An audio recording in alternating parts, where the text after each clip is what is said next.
Halo, sahabat industri. Penasaran dengan perkembangan industri terkini?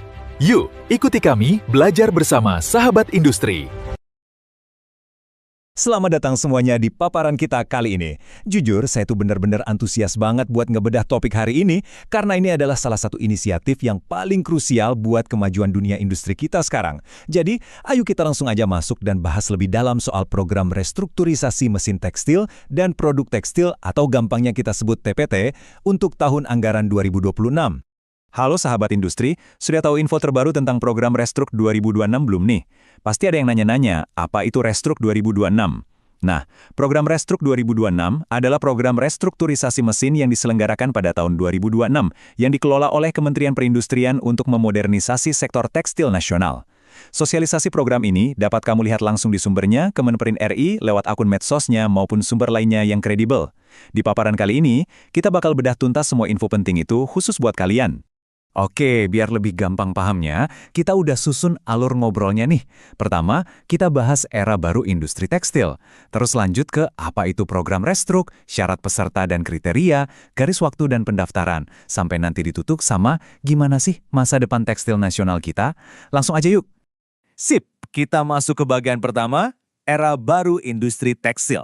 Di sini kita bakal lihat gimana visi besar pemerintah itu ketemu sama kebutuhan real di pabrik kalian.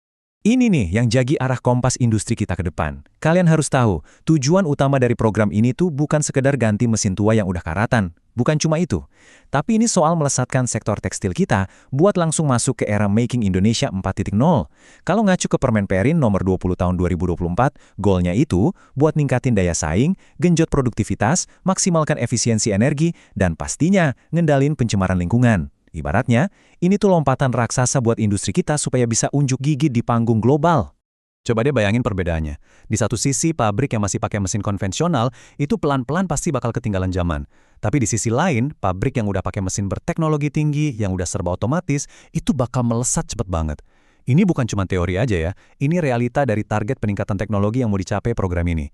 Pabrik-pabrik yang masih ngandelin alat lama, itu kedepannya bakal makin ngos-ngosan buat bersaing sama fasilitas yang udah full digital. Nah, sekarang kita masuk ke bagian kedua. Kita cari tahu bareng-bareng sebenarnya apa sih itu program Restruk. Kalau pakai bahasa birokrasinya nih, program ini tuh pemberian insentif buat industri TPT yang mau investasi beli mesin atau peralatan modern yang ramah lingkungan dan udah pakai teknologi 4.0. Tapi ya, biar gampangnya gini aja, anggap aja program ini tuh semacam program cashback dari pemerintah. Gitu loh. Jadi kalau kalian beli mesin baru yang sesuai standar 4.0, pemerintah itu bakal nge-reimburse atau ganti sebagian dari uang yang kalian keluarin. Lumayan banget kan buat nekan biaya investasi? Satu poin penting yang harus digarisbawahi, program ini tuh 100% resmi, legal, dan dikelola langsung sama Kementerian Perindustrian alias Kemenperin, tepatnya di bawah Direktorat Jenderal Industri Kimia, Farmasi, dan Tekstil. Ini bukti nyata, komitmen pemerintah buat benar-benar turun tangan ngebantu modernisasi pabrik-pabrik kalian. Jadi bukan program kaleng-kaleng ya. Tapi ya namanya juga insentif besar, pasti ada aturannya dong. Kita masuk ke bagian ketiga, syarat peserta dan kriteria. Siapin catatannya ya. Oke, kita bedah syarat administrasinya, cepat aja ya. Pertama, pastikan pabrik punya akun SI INAS yang aktif. Terus lewat akun itu kalian wajib udah ngisi asesmen INDI 4.0, semacam indeks buat ngukur seberapa siap sih pabrik kalian masuk era digital. Selain itu, izin usaha atau KBLI utama minimal harus sudah jalan 4 tahun. Jangan lupa juga nih, harus tertib lapor data industri di SI INAS. Terakhir, soal lahan pabrik, kalau statusnya nyewa, minimal sisa masa sewanya itu harus masih ada 5 tahun lagi, dan wajib dibuktiin pakai akta notaris. Terus, ada syarat finansial yang nggak bisa ditawar nih. Mesin atau alat yang kalian ajuin buat dapat insentif ini, nilai investasinya itu minimal banget harus nyentuh 500 juta rupiah. Kenapa gitu? Ya karena ini buat mastiin kalau program ini emang bener-bener nyasar ke peremajaan mesin skala industri yang dampaknya langsung kerasa gede buat produktivitas pabrik kalian. Selain soal harga, aturan main belanjanya juga cukup ketat. Mesin yang dibeli itu hukumnya wajib udah kepasang secara fisik di pabrik kalian. Dokumen-dokumen juga harus lengkap dan rapi, nggak boleh ada yang bolong. Mulai dari invoice, bill of lading, packing list, sampai bukti transfer pembayaran tuh semuanya wajib dilampirin. Nah ini satu catatan super penting.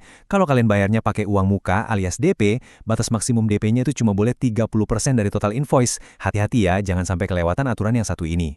Nah, sekarang kita bahas soal aturan angka 3. Ini penting banget buat diperhatiin. Pertama, buat pabrik yang kebetulan udah pernah nerima bantuan restrukturisasi, ini sampai 3 kali di rentang tahun 2021 sampai 2025, ya mohon maaf banget kalian udah nggak bisa ikutan program 2026 ini. Kenapa? Karena prioritasnya buat teman-teman yang belum dapat. Terus yang kedua, mesin yang kalian beli lewat program ini, itu pantang banget buat dipindah tangankan atau dijual lagi setidaknya selama 3 tahun berturut-turut. Aturan ini sengaja dibikin buat mastiin mesinnya itu beneran dipakai buat produksi, bukan buat bisnis jual beli mesin.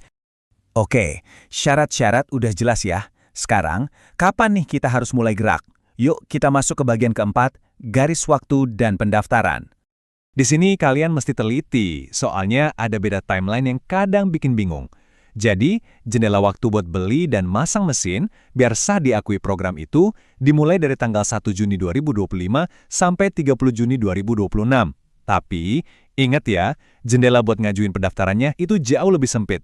Baru dibuka tanggal 18 Mei 2026 dan langsung ditutup tanggal 31 Agustus 2026. Kesimpulannya, kalian bisa aja udah beli mesin dari akhir 2025, tapi tetap baru bisa daftarin klaimnya di pertengahan tahun 2026 nanti. Satu lagi warning yang wajib banget kalian perhatiin. Tanggal pendaftaran tadi itu bisa aja dipersingkat loh. Soalnya, semuanya benar-benar tergantung sama ketersediaan anggaran DIPA tahun 2026. Logikanya gini, ini tuh semacam perlombaan. Siapa yang cepet dan dokumennya paling beres, dia yang dapat. Kalau kuota anggarannya keburu habis, ya otomatis pendaftarannya bakal ditutup lebih awal dari tanggal 31 Agustus. Jadi, please banget jangan ditunda-tunda ya. Akhirnya, kita sampai juga di bagian terakhir nih, masa depan tekstil nasional. Mari kita lihat apa aja langkah selanjutnya. Langkah konkretnya sekarang, kalian bisa langsung cari informasi lebih detail dan panduan teknis resminya. Coba cek deh media sosialnya Kemenperin, atau kalian bisa langsung meluncur ke portal SINAS di sinas.kemenperin.go.id. Di sana, kalian bisa verifikasi semua syaratnya. Sekalian juga unduh format dokumen yang dibutuhin. Dan tenang aja, zaman sekarang mah udah gampang. Seluruh proses pengajuan dan verifikasi ini bakal dijalanin murni secara online. Nah, hari ini kita udah ngebedah tuntas sebuah program insentif luar biasa yang disiapin buat bikin industri tekstil kita makin modern, efisien, dan tentunya makin siap tempur. Peluang dapat bantuannya udah terpampang nyata di depan mata. Sekarang, tinggal satu pertanyaan buat kalian bawa pulang dan diskusin bareng tim di pabrik. Apakah pabrik kalian beneran udah siap buat bersaing di era 4.0 ini? Atau kalian rela ngelihat kompetitor kalian melesat gara-gara mereka udah beralih ke mesin pintar duluan? Keputusannya dari tangan kalian sepenuhnya. Makasih udah dengerin paparan kali ini dan sampai jumpa di pembahasan seru berikutnya.